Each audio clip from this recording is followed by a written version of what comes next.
You're trying to save me. Stop holding your breath. And you think I'm crazy. Yeah, you think I'm crazy. Hi my angels, it's Haley Reese, and for today's video we are going to explore astral projection, our astral body, our physical body, what the difference is between them, and how through your astral body you can explore different dimensions. I had asked you guys on Twitter what video you wanted to see from me today because this one was a spontaneous, I need to film today, I want to get another video up, and popular vote voted astral projection, which is really exciting for me because I have so many personal experiences surrounding this and so much to talk about. But before we get into this, I just want to say, as per usual, if you are new to my channel or you are just not yet subscribed, hello, my name is Haley. I would love it if you do enjoy my videos that you go ahead, click the subscribe button. I do post a ton of videos and I don't want you to miss when I upload, so please do that. Now let's get into astral projection. So we all have and are aware of our physical body,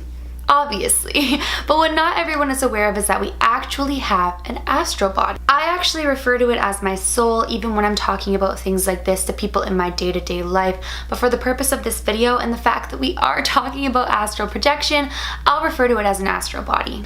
So today I'm going to talk about astral projection, I'm going to talk about out-of-body experiences, and how through astral projection you can travel to different dimensions, the astral realm, or even just anywhere here on Earth while leaving your physical body. Astral projection is basically just one of the most powerful forms of out-of-body experiences. Basically what happens is one soul leaves their physical body, separates from the physical body, and heads to the astral planes, where they can travel across the globe, they can travel to different environments, they can literally observe the environment in which their physical body is still placed. They can even travel beyond the concept of time. Now, if you're wondering what an out-of-body experience is, an out-of-body experience typically happens when somebody, or most commonly happens when somebody experiences a near-death experience. There have been countless cases of people in times of trauma, illness, surgery, and near-death experiences in general. The difference between an out-of-body experience and astral projection most primarily is that astral projection is typically a choice. Astral projection is typically done with intention, and people with astral projection do it through intention. They choose to travel to these different dimensions, these different planes, and they know how to safely do so. Now, a common misconception about astral projection, typically amongst the religious community, is that you are open to possession while entering the astral planes. People feel that when your soul or your astral body leave your physical body, that you are suddenly more open to entities taking control of your soul. However, those who practice astral projection truly believe that your astral body is connected to your physical body by a silver cord, and that during astral projection you are well aware that your soul or your astral body are connected to your physical body. Now, my grandpa, when he was dying, had, I believe, what is an out-of-body experience. However, what he experienced is very similar to what those who practice astral projection experience, so it's kind of up for debate into which category it falls into. For those of you who don't know, my grandpa suffered from cancer and he actually passed away, and my grandpa was also a very religious, very spiritual man.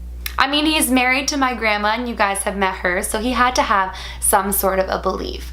Typically though, my grandpa wasn't one to talk about it. Very rarely was he out there speaking his beliefs and talking about his experiences. That just wasn't the type of man that he was. He was more, reserved and quiet about things like that. However, this experience that he shared with my grandma and my family is just truly incredible, so I can't wait to share it with you guys right now.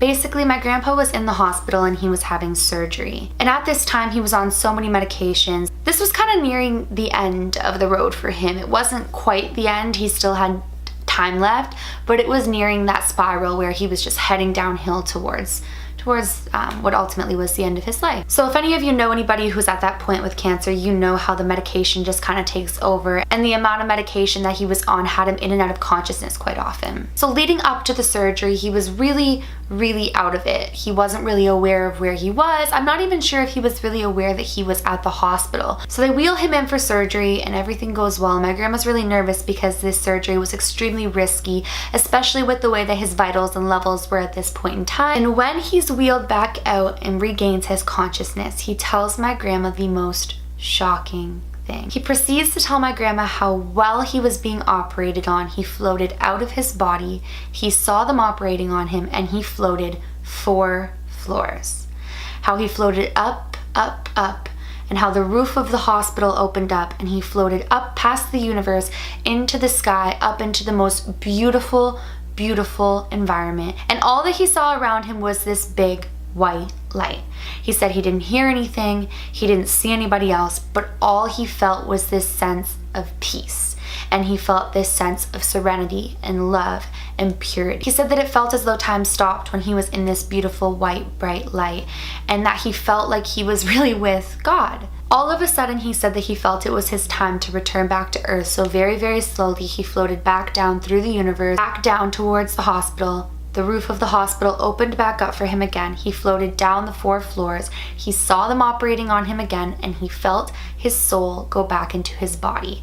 And that was when he woke up with my grandma. Well, all of a sudden, my grandma's eyes just filled with so many tears, and she uncontrollably sobs because the operating room of this hospital was 4 floors below the roof. People could argue that my grandpa knew this, but I know and my family knows that there is no chance in the world that he knew what floor that OR was on. First of all, he wasn't even aware that he was at the hospital. Second of all, it was his first surgery at this particular hospital. Third of all, he was so out of it when he had first gotten to the hospital. Like I said, he wasn't aware that he was there, and he wasn't observant or coherent. So my family was ultimately convinced that he had had an outer body experience. The reason that I say this is kind of similar to an experience of astral projection is because he traveled to another dimension, another time and space where time basically stopped. However, because it was a near-death experience, or whatever you want to categorize that as, and it was not intentional, he had not done it with intention, I believe it falls under the out-of-body experience category. Where I have had experience with astral projection, and I'm going to touch on that briefly in this video.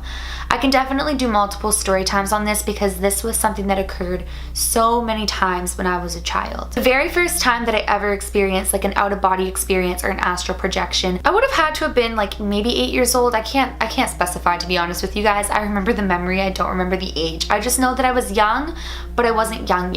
And I remember that I had woken up from a dream. But when I looked back into my bed, I could see my physical body laying there sleeping. I stood up and I walked around my bed and I could still see my physical body sleeping. It was like the world was in an alternate state. The craziest part about this was all of a sudden my cat was there, because I had a cat when I was growing up, and my cat is standing next to me, but we look over and my cat's physical body was sleeping. Nothing like extraordinary happened in this astral projection, out-of-body experience, or dream, whatever you want to call it. But all I remember from that first experience was that I could acknowledge the fact that my physical body was laying there and my astral body, or my soul, was out of it. Now, skeptics can definitely argue that that is a dream. I could have most certainly dreamt that I had sat up and dreamt that my physical body was there, but this happened to me a lot. With that being said though, I will also agree with the skeptical side and say that I am a very, very vivid dreamer. I get so many messages through my dreams. I experience so many things through my dreams.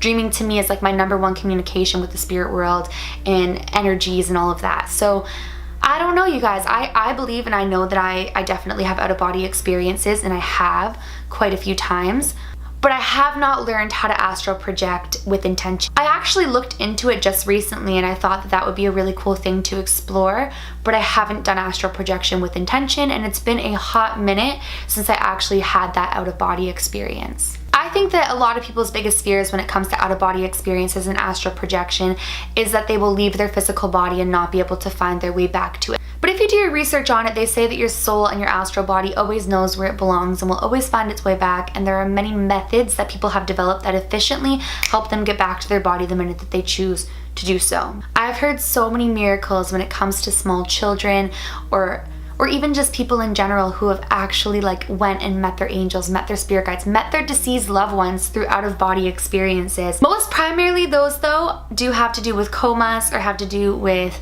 near-death experiences. A lot of people have stated that they left their physical bodies while they were in a coma, and they were physically there with the people in the room, and they were actually not even in their body in the time of the coma, but they were actually physically out of it. I just said actually so many times. I'm so sorry, you guys. So while yes, there are a lot of people who do this intentionally, there are people who experience it naturally and who just have these experiences without even attempting it. Well, you guys, that is all that I have to say today on astral projection and out-of-body experiences.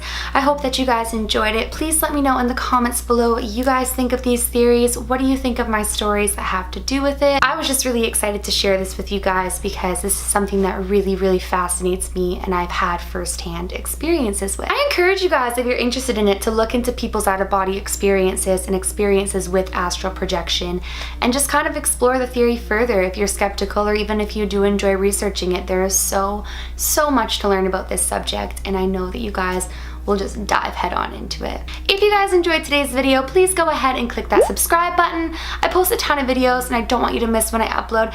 And please give this video a big thumbs up. It makes my heart super happy. Remember, my loves, do all things with kindness. And until next time, love you.